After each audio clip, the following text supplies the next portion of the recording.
One more thing. One more thing. One more thing. In music's always been something that's been in the background, I guess. When I was a kid, you know, I was playing in bands and stuff like that, and I was always doing it alongside something else. Like skateboarding was my main thing, and then, you know, I had a job where I worked in skateboarding, and that was always the main thing, and music was sort of going alongside it. And then over the last couple of years, there's sort of been a bit of a shift where this kind of the skating and the working in skating has sort of gone down a little bit, and then the music sort of come up, and it's just, I feel like it's just the right time for me to sort of like, you know, put all my eggs in one basket, as to speak, and just go for it and just do everything that I can, sort of like creatively, music, video, whatever, and just, yeah, just go for it and just try and work as hard as possible, just focusing on one thing for once instead of spreading everything out everywhere. Yeah.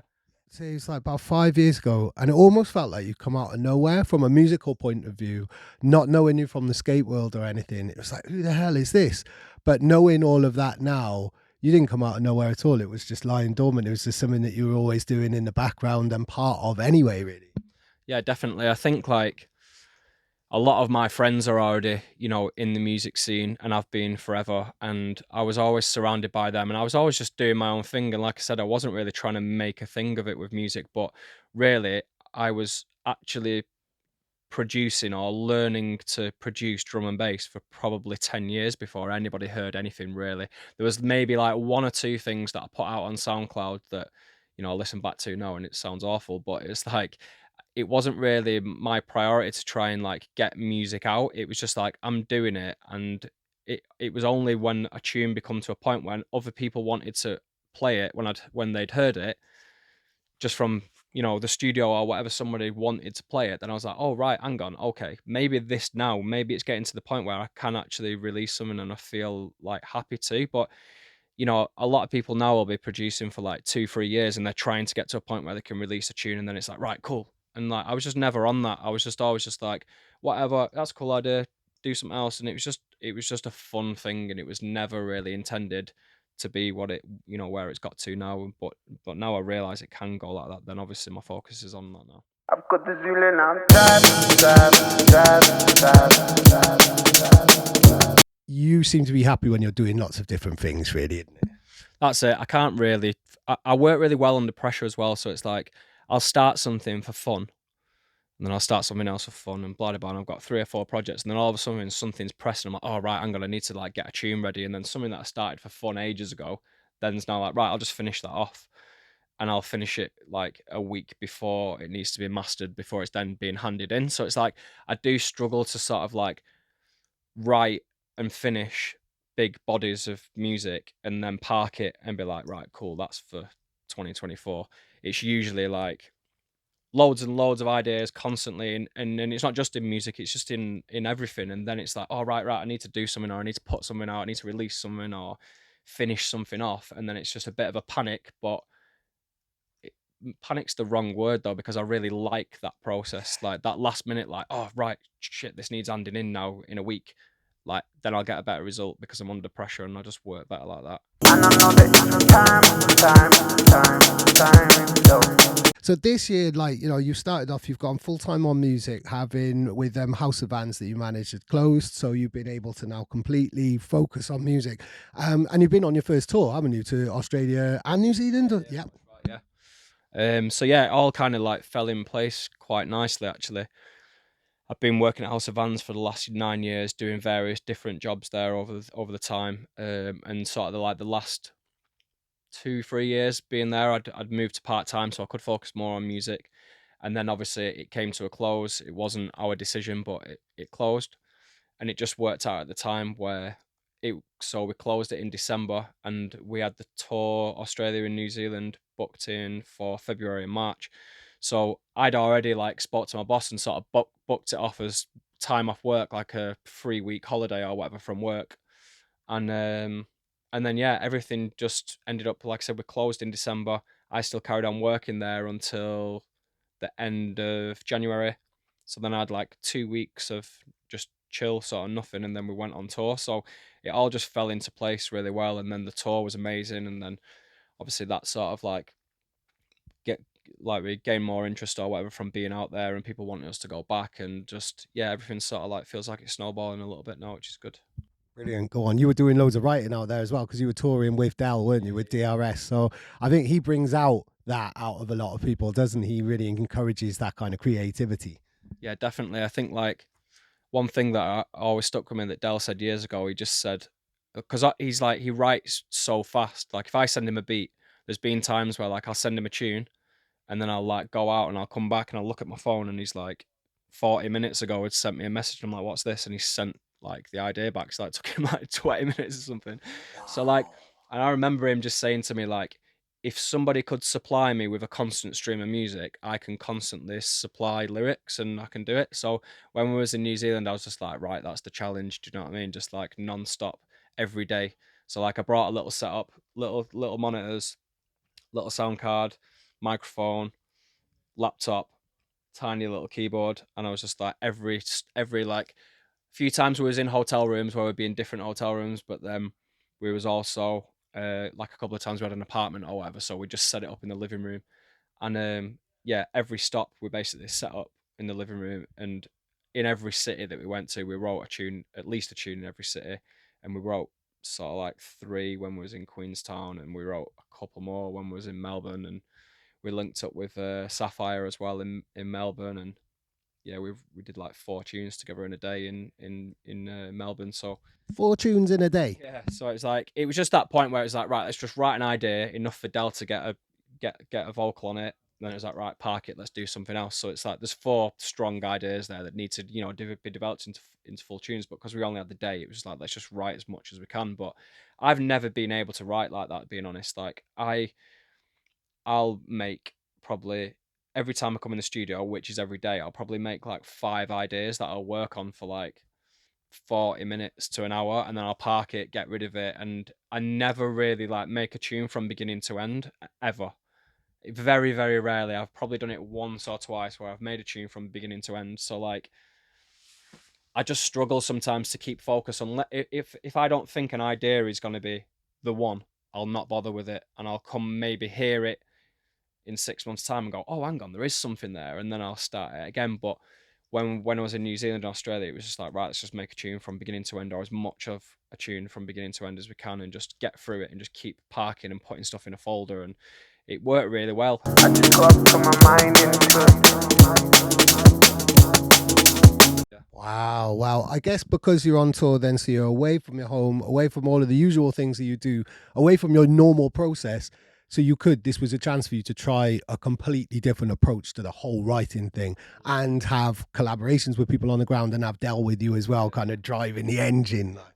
That's it. I mean, having Dell there, it's like, it's not a pressure as such, but it is, because it's just like, right, he's there.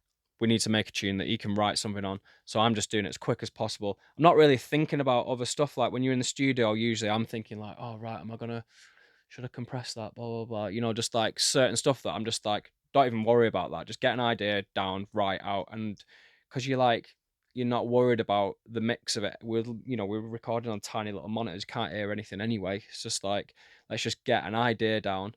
So just the whole process, like I said, I only have my laptop with minimal amount of plugins, and it's just, yeah, having Dell there is such an inspiration. Being in a different country, like amazing views, and just soaking everything in basically, and just approaching everything just in a different way than I normally would, and it worked really well. I've got the feeling I'm But what he's done for Manchester, for MC culture, for drum and bass culture, for people being a spokesperson for vulnerable, emotional men who aren't afraid to show their feelings, or he's helped us articulate our feelings, like what Dell has done. Dell, I fucking love you. But yeah, let's just take a minute just to big that man up. Yeah, man. I mean, like exactly what you just said there. Like he's done so much for a lot of people. It's like he's shown that, if you're an MC, you don't just have to be in the small print at the bottom. It's like you can be up there. Like, the amount of Dell's put out more music in drum and bass than anybody else that I can think of. Do you know what I mean? Like maybe like him and Caliber are probably up there with the amount of music that's come out, and so why shouldn't he be up there with all the rest of these producers that put out way less? Do you know what I mean? And it's all, like you said, like, because it's lyrics, it resonates with so many more people, and everyone's got their own favorite song for a different reason. And like you said, it's very emotional, but then you can listen to another one and it's aggy, and it's like it's the whole spectrum.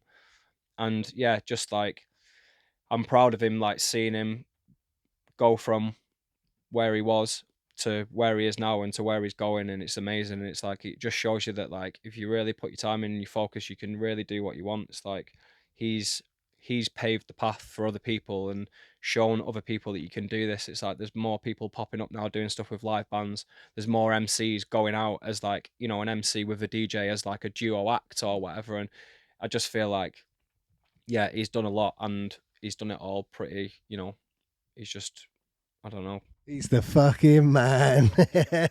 Go on, but I mean, you're showing your full spectrum as well, more and more so as an artist, as a human being, and as a label owner as well. Like Precint is beginning to really, really blossom. So tell me everything about labels, man. So I mean, obviously, like the label started just for I'd started releasing music and then just started getting stuck in that sort of like, right, you've got to hand something in on a specific time and it can't come out till they've got space and blah blah blah. And it was just started because I was like, let's just do. I don't know, I just wanted to have like, I feel like as music isn't just a bit of audio on its own. Like there's a story with it, there's a backstory, artwork, visuals, like all this stuff. And I just kind of wanted control over all of it to just do what I want, exactly how I want it to, you know, exactly how I vision it, and not have to sort of compromise to fit on another label or whatever. Like, don't get me wrong, I still like working with other labels, and there's certain music that I'm like, yeah, suits that label, cool. I wouldn't even think about putting it on my own label.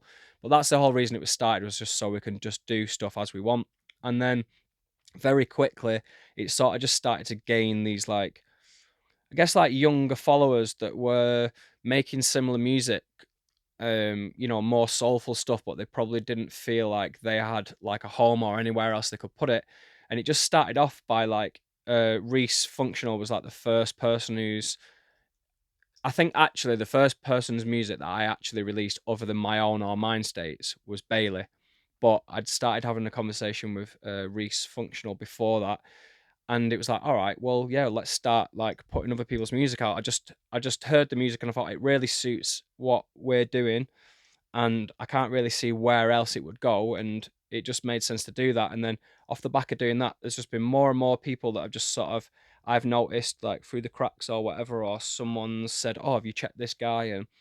And now we've got like a full family of youngers that are making amazing music, and every time they send more music, it's just even better each time.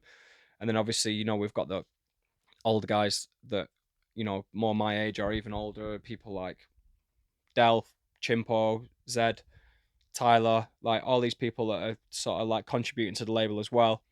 And yeah, it's gone from like me sort of being like, right, let's put out some other people's music here and there, to being like more than a release a month at the moment. And it's like, it's a release a month, but there's other stuff where I'm like, right, okay, there's sort of 3 weeks there where there's nothing, so we can fit another single in there. And it's sort of like just sticking stuff in, because the kids are just making so much amazing music, and it's hard to say no. And there's more people sending music, and it's like I'm kind of trying to like put the blinkers on and not look at other music, because there's so much good stuff out there that's not got homes that does deserve to sort of like be sat there with everyone else's stuff. So it's hard, man. There's so much music that comes out all the time. It's hard to sort of like to stick out or whatever. But I do feel like we've got a really like powerful team of people, and we've got a vision, and we're just trying to give people platforms and just do it together. Do you know what I mean? It's like a DIY kind of aspect.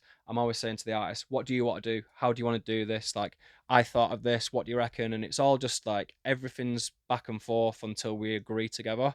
Whereas sometimes like, and I guess like I can be like this a little bit, an artist might come to me and I've already got a vision of how it's going to look, but most of the time they agree with it.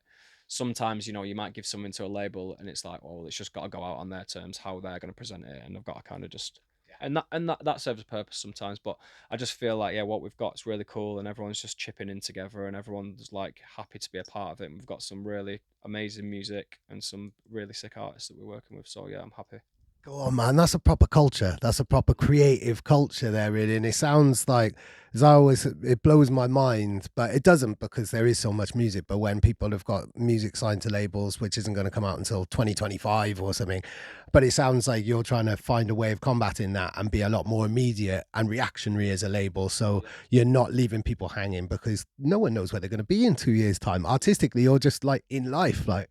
Yeah, I mean, it suits people sometimes. Like I've got like a couple of the guys who are like, can we pencil this in for like early 2024 and stuff like that? And it's like we've got stuff penciled in for next year, but I really, trying to be conscious of not having that big lead time that people have got to wait so long, because you make a tune sometimes and like you feel like it's relevant now and it might not be relevant in a year's time. So like I did want to not really have more than a release a month on the label, but like the thing is, like I said to you before, I like juggling and spinning plates, and like if I can physically make something happen, then I will. And it's like if someone comes to me and goes, "I've got this tune, I need to get it out," I'm like, right, where can we put it? I'm not like, oh no, we've got to wait, like it's too chocker. Do you know what I mean? I'll be like, let's find a spot. Right, we can put it here. It might be close to this, but if you're cool with that, I'm cool with it. And it's like just trying to just let everybody sort of do what they want to do in a way, and just try and like I said, work under pressure and just get stuff done and just move forward and do some cool creative stuff. I love that. I love that. And I know that time, yo. For me, really, the most important thing is just working with people that I love working with. And like, obviously, there's certain people that I'd love to work with, but I'd actually rather work with people that I just get a good vibe off and that I have fun with. And like the last single that I just had out was with Tom in the Chamber and Ithera. And if you're not aware of those guys, Tom is a vocalist. He's from Bedford. He's sort of been doing like hip hop bits for years, but He's doing bits at the moment, isn't he? he's got a lot of drum and bass stuff, and he's got quite a few things coming out on the label. And like, he's just somebody that I love working with. He's got a similar way of working as with Dell, where it's like I'll send him a tune, he sends an idea back quick time. And like the last tune that we just did, sent him something, and then it was like, oh, I'm not sure about that, can you try something different? And then like a couple of hours later he sent a completely different idea. And You're not the first person who told me that as well. Chris Castro has said that he's working with him, and he said word for word what you said in an interview as well. Like, send him a beat, and he gets some bars back, he gets thoughts and feedback, and some lyrics back within 20 minutes or something like that. yeah. So Castro's got some stuff coming out on the label as well with Tom. So, but yeah, that's exactly it. And the same thing with Affair as well. So again, if you guys aren't familiar, she's a young producer from Bristol, and like I first shouted her when I heard like her first releases. They were on Pilot, weren't they? I've interviewed her. Yeah, big up Afira. Big up Afira. I was I was just really impressed with her stuff. I really liked it, and I sort of just got to know her, seen her at a rave, and like followed her on socials and stuff, and put her on the mailing list and stuff like that, and sent her some stuff. And I just said to her like, the door's always open if ever you wanted to do anything for the label. And then she just started to send me some ideas that were like, do you want to collab on this? And when I heard them, I was like, these are so sick. And like, she's really on the ball, like way more than I am, because I keep saying I'm going to send you back an idea, but everything we've started to work on, it's always been like she sent me the idea. So yeah, we need to make sure that I send her some ideas back, but everything she's sending over is just really good. I think like most of the people that I've ended up like signing or putting stuff out on the label, I like everything that they send. And there's been a few people that have sent stuff, and if I've been like, that tune's good, but I'm not sure about these, I've not ended up signing anything. Not really purposefully, but it's just been like, there's the people that I've got now, I just like everything that they send, and it's just like there's just something about them that there's certain artists that I really like, but then they'll put a few things out, and I'm not fussed about that. But honestly, like everything that these guys that I'm working with are sending now, it's pretty much like 99% of it's all like getting signed to the label. Wow, that's brilliant. This is like, the kind of the early phases or the burgeoning phases of a family. You've got a creative culture, you're building a community, just like you were previously in the skate world, really. Like, it's all about community, really, isn't it? That's at the heart of everything. Definitely. I think that's like, I've spoke to quite a few people about this in the past, where like skateboarding and I feel like the drum and bass scene has like got very, it's very similar. It's like very creative, it's very community based, and I think, like I was just saying, it's like I just want to work with people that I enjoy working with. I don't care if they're the best musicians or whatever. It's just like if I have a good vibe with them, it's going to be the best result. It's going to be a better result. If I'm having fun, if we're in the studio, if we're having a laugh, we're going to go and get some food together or have a drink, or actually hang out because we want to hang out because we like each other, then better results are going to be made. And it's the same with skateboarding. It's like if I'm going to go out and try and film a trick and I'm with like some one boring guy who just wants to film a clip, and it's like I've got no motivation to want to do it. Whereas if I'm with like a crew of people and we're just having a laugh, and then somebody just whips a camera out, that's when the best stuff's gonna happen. And it's like, it's just about like who you're around and stuff like that. And it's just, yeah, for me, it's like, yeah, community and the people that you're around and working with. Yeah, definitely, man. I think that's a lovely note to end. Should we go and walk the dog? Wicked. Remember when we first night, talking about being alive, like between a universe. Tell me if you're rehearsed, girl. Baby, I do adore, no matter what you're standing for. Lush dog, man. What's his name? What dog? The dog we're walking, the one that you're throwing the ball for. Isn't that yours? No, man. One more thing. One more thing.